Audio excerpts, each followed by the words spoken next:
Yo Billy Zoners, balik lagi sama gue di Billy Zone, channel paling asik buat ngupas tuntas alur cerita light novel favorit kalian. Di episode sebelumnya, kita udah lihat gimana Hijiri berhasil ngelukain dan motong lengan Dewi Vicious. Pertarungan makin panas. Nah, di episode kali ini, duel mereka ini bakal lanjut ke babak berikutnya. Gimana cara Hijiri bakal manfaatin keunggulannya? Dan rahasia besar apa lagi yang bakal kebongkar soal para dewa? Siap-siap ya, karena ini bakal jadi episode yang penuh dengan strategi jenius dan pengungkapan penting. Jangan lupa ya, klik like, subscribe, dan nyalain loncengnya ya. Langsung aja kita masuk ke ceritanya.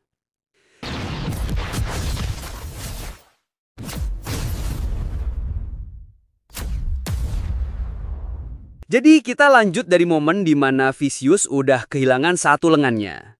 Dia sadar kalau Hijiri udah ngebaca semua getakannya. Vicious pun mutusin buat mundur dan naik lagi ke lantai 2. Tapi Hijiri nggak ngebiarin dia kabur gitu aja. Disinilah kita lihat lagi kejeniusan strategi Hijiri. Dia nggak cuma nyerang membabi buta. Dengan serangan-serangannya yang bertubi-tubi, dia sengaja ngedorong Vicious buat mundur ke arah yang spesifik. Ke arah mana? Makin dekat sama lokasi Raja Iblis. Kenapa dia ngelakuin ini? Soalnya Hijiri sadar semakin dekat Vicious sama Raja Iblis, semakin kuat efek Demon King Essence ke dia. Dan semakin lemah juga si Dewi ini. Bener-bener strategi yang brilian buat manfaatin kelemahan musuh. Dan di sini kita dapat pengungkapan lore yang super penting. Ternyata para dewa kayak Vicious itu punya kelemahan fatal. Serangan mereka sama sekali gak mempan ngelawan Raja Iblis. Dan Demon King Essence punya efek yang jauh lebih kuat ke mereka daripada manusia biasa. Inilah alasan kenapa Vicious butuh banget para pahlawan. Dia gak bisa ngalahin Raja Iblis sendirian. Vicious yang makin terpojok akhirnya berhasil nemuin celah buat kabur lewat jendela. Sambil sembunyi, dia mulai mikir, kapan Hijiri mulai berkhianat? Siapa yang ngasut dia? Dan karena saking sombongnya, dia nggak bisa nerima kalau Hijiri berkhianat atas kemauannya sendiri. Dia pun nyampe ke kesimpulan yang salah total. Dia yakin banget kalau yang ngasut Hijiri buat ngebrontak itu pastilah mata-mata dari Kekaisaran Mira. Dia nyalahin kesibukannya ngurusin perang sebagai alasan kenapa dia bisa kecolongan. Dia sama sekali nggak nyangka kalau ini semua murni rencana dari pionnya sendiri. Vicious yang sambil sembunyi dan coba buat regenerasi, otaknya kerja keras mikirin apa yang sebenarnya terjadi. Pertama, gimana caranya Raja Iblis bisa nyusup ke kastil? Dia nyampe ke satu kesimpulan, Raja Iblis pasti dapat kristal teleportasi. Terus, dapat dari mana? Vicious langsung curiga ke Kekaisaran Mira. Dia mulai ngebangun teori konspirasi gila di kepalanya. Dia yakin banget kalau Kaisar Mira nggak cuma ngasut Hijiri buat ngeberontak, tapi juga kerjasama sama Raja Iblis dengan ngasih kristal itu. Bener-bener pikiran yang paranoid ya si Dewi ini. Sambil terus ngulur waktu biar tubuhnya pulih, Vicious juga nganalisis kekuatan Hijiri. Dia sadar Hijiri jago banget ngelawan serangan multi arah. Yang bikin dia curiga kalau Hijiri udah punya pengalaman ngelawan musuh kuat sebelumnya. Dia mikir, jangan-jangan Hijiri lagi nungguin bantuan dari Ayaka atau Kirihara. Vicious sempat muji kekuatan mental Hijiri yang berani berkhianat. Tapi tetap aja, di dalam hatinya dia ngeremehin Hijiri sebagai manusia gak berharga. Sombongnya gak hilang-hilang ya. Dan disinilah kesalahan terbesar dan paling fatalnya Billy Zoners. Setelah nunggu beberapa saat dan gak ngerasain kehadiran Hijiri lagi, Vicious ngambil kesimpulan yang salah total. Dia yakin Hijiri udah kabur. Dia ngira Hijiri udah kehilangan nyali setelah gagal ngebunuh dia di serangan pertama. Merasa ancaman udah nggak ada, Vicious jadi lengah. Dia mulai ngasih hani dirinya sendiri. Manusia emang nggak tahu diuntung, selalu ngehianatin niat baik dewa, katanya. Dia jadi fokus penuh buat regenerasi, nganggap masalah Hijiri udah nggak penting lagi.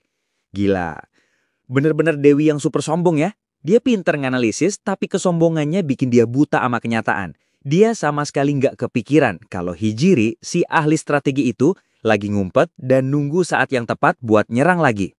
Vicious ngira dia lagi ngulur waktu buat pulih. Padahal sebenarnya dia lagi ngasih Hijiri waktu buat nyiapin serangan kejutan berikutnya. Ini benar-benar tenang sebelum badai yang kedua, dan Vicious sama sekali nggak sadar. Jadi kita lanjut dari momen di mana Vicious lagi lengah.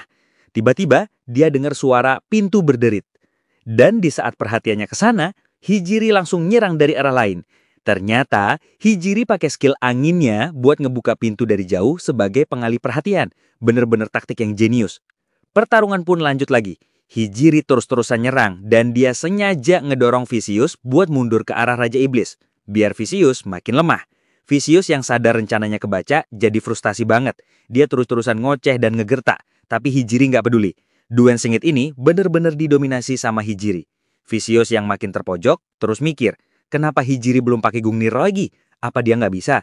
Keraguan ini bikin dia nggak bisa fokus. Dan akhirnya Hijiri berhasil ngedorong Vicious sampai nabrak dinding. Kemenangan udah di depan mata. Tapi tepat pas Hijiri mau ngasih serangan terakhir, Vicious teriak, "Tunggu!" Dia ngulurin tangannya ke belakang, dan tiba-tiba dia muncul lagi dengan seorang gadis kecil di pelukannya. Dia ngegunain anak yang lagi pingsan itu sebagai perisai manusia. Bener-bener tindakan paling licik dan keji. Hijiri yang lihat ini jelas langsung ragu. Dan di momen keraguan itulah, jelek. Vicious langsung nusuk perut Hijiri pakai bilah tulang dari lengannya. Hijiri kena serangan telak. Vicious sambil senyum licik ngejelasin kalau dia sengaja ngebiarin dirinya kelempar ke deket kamar anak itu biar bisa dijadiin sandara. Rencana B yang bener-bener gak punya hati. Gila, bener-bener pembalikan keadaan yang bikin emosi. Hijiri yang dari tadi udah di atas angin, akhirnya jatuh karena satu hal. Kebaikan hatinya. Dia nggak tega ngorbanin anak kecil yang nggak bersalah. Vicious bener-bener nunjukin kalau dia adalah dewi yang nggak punya moral sama sekali. Dia bakal ngelakuin apa aja, bahkan hal paling keji sekalipun, buat menang. Ini pertarungan antara kecerdasan taktis ngelawan kekejaman tanpa batas. Jadi, kita lanjut dari momen di mana Hijiri udah ketusuk. Vicious sambil senyum-senyum ngungkapin kalau dia punya senjata rahasia lain. Sejenis kertas fleksibel yang bisa berubah jadi pedang kalau dialirin mana. Jadi, bilah tulang tadi bukan satu-satunya senjatanya. Tapi, bukan itu pengungkapan yang paling gila. Vicious lalu ketawa terbahak-bahak dan ngaku kalau semua yang terjadi dari tadi, kelemahannya, kepanikannya, saat dia terpojok, semuanya cuma akting. Ternyata, dari awal Vicious sengaja pura-pura lemah buat mancing Hijiri masuk ke dalam jebakannya. Tujuannya apa? Buat ngebuktiin kalau Hijiri, si pendeteksi kebohongan, gak bisa ngebaca niat di balik tindakan. Vicious sengaja ngebiarin Hijiri ngerasa menang sementara, cuma buat ngehancurin dia di akhir dengan cara yang paling menyakitkan. Dia ngejek Hijiri habis-habisan. Kebaikan hatimu buat nyelamatin anak ini, justru nyelamatin nyawaku. Lucu banget kan? Katanya.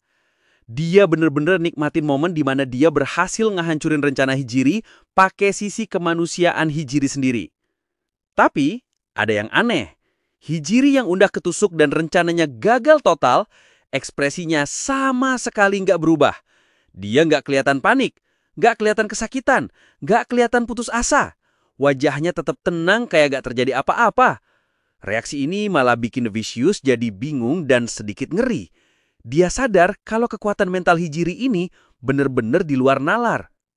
Meskipun mentalnya kuat, tubuh Hijiri nggak bisa bohong.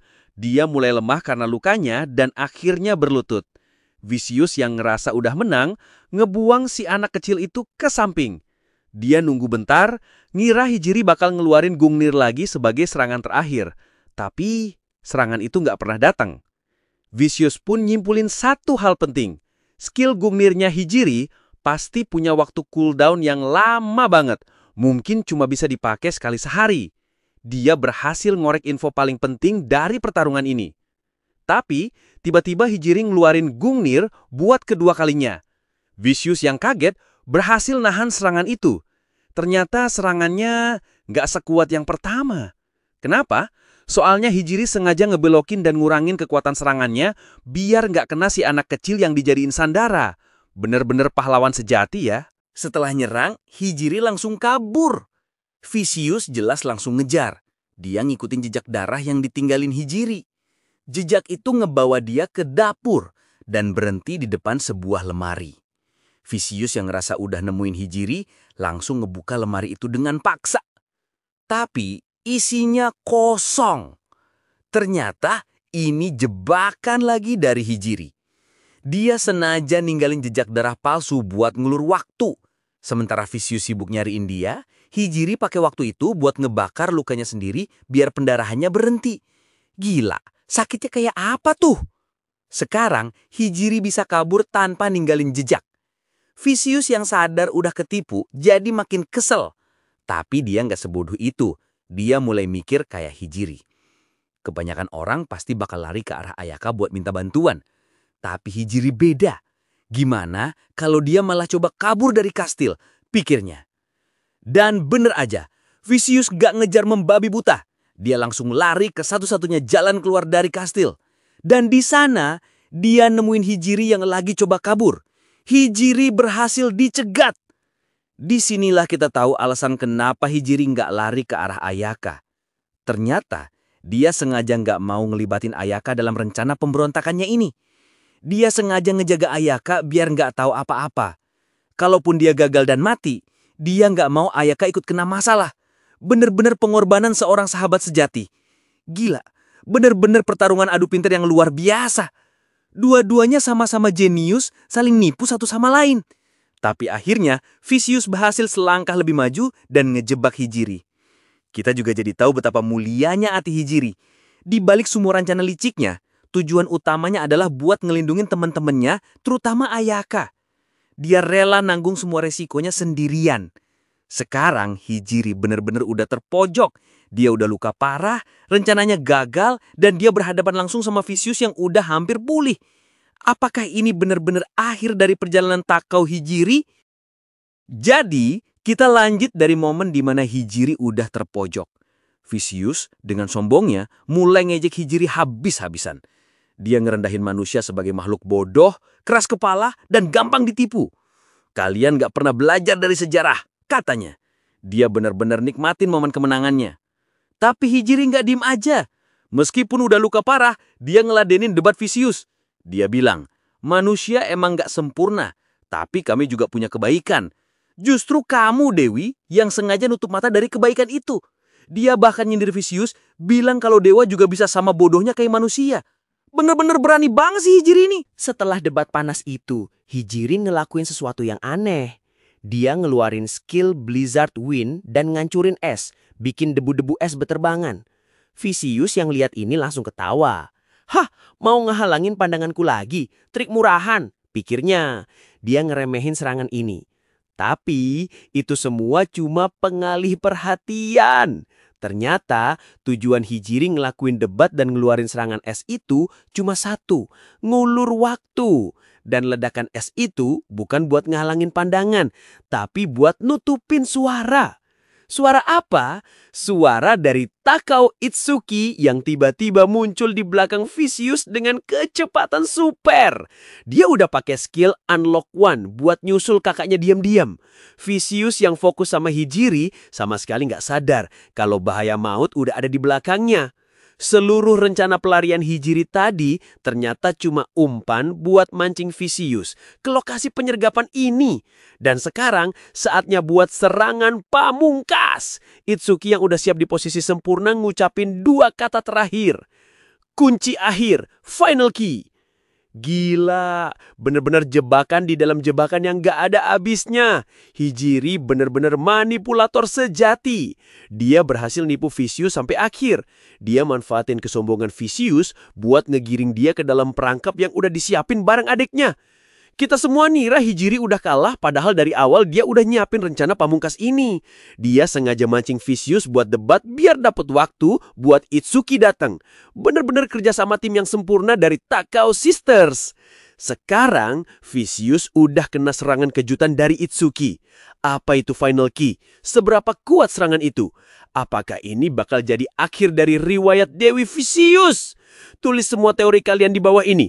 Ini bener-bener cliffhanger yang paling bikin penasaran. Jangan lupa like, share, dan subscribe channel Billy Zone biar kita bisa terus jadi saksi dari akhir pertarungan paling cerdas ini. Sampai jumpa di episode berikutnya. Sebelum kita akhiri videonya, Mimin mau ngucapin terima kasih dari lubuk hati yang paling dalam. Apresiasi tertinggi buat para Billyzoners MVP yang udah jadi anggota premium dan ngedukung channel ini lebih dari sekedar nonton. Shoutout sebesar-besarnya untuk Kunci Android, Wasdani Arfan, Ryan Uchiha, Heri Anto, Viang Mal 1, Halvi Ramadan, Wahyu Double J, Muhammad Ruslan, Dart Zeon, Muhammad Fahri, Agus Jaser, Ronaldo, Elwi Makassar, IQ Messer, Faisal Outlet, Safii ID, Wawan Gunawan, Reza Zer, Kila Kili, Alfi Fadila Alfidru, Human Flat, Merah Kids Channel, Prema, Syamidun, dan Puspita Resi. Kalian luar biasa. Jujur, dukungan kalian benar-benar jadi bahan bakar utama yang bikin Mimin makin semangat. Nah, pasti banyak yang nanya, Min, apa sih untungnya jadi anggota premium?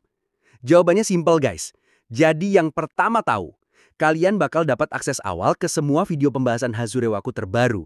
Gimana caranya? Gampang banget. Langsung aja klik tombol gabung atau join yang ada di bawah video ini. Cuma dengan 4 ribuan aja, serius, lebih murah dari segelas kopi sachet, kalian udah bisa nikmatin semua episode lebih cepat dan jadi bagian super penting dari perjalanan Billyzone ke depannya. Eits, buat kalian yang belum gabung, jangan khawatir. Mimin tetap sayang sama kalian semua. Kalian tetap bisa nonton semua video pembahasan ini kok. Cuma rilisnya 1 minggu setelah para anggota premium. Jadi semua pasti kebagian cerita. Yang beda cuma kecepatannya aja. Yang langganan dapat jalur VIP, yang gratis tetap bisa nikmatin di jalur reguler. Terima kasih udah nonton, sampai jumpa di episode berikutnya.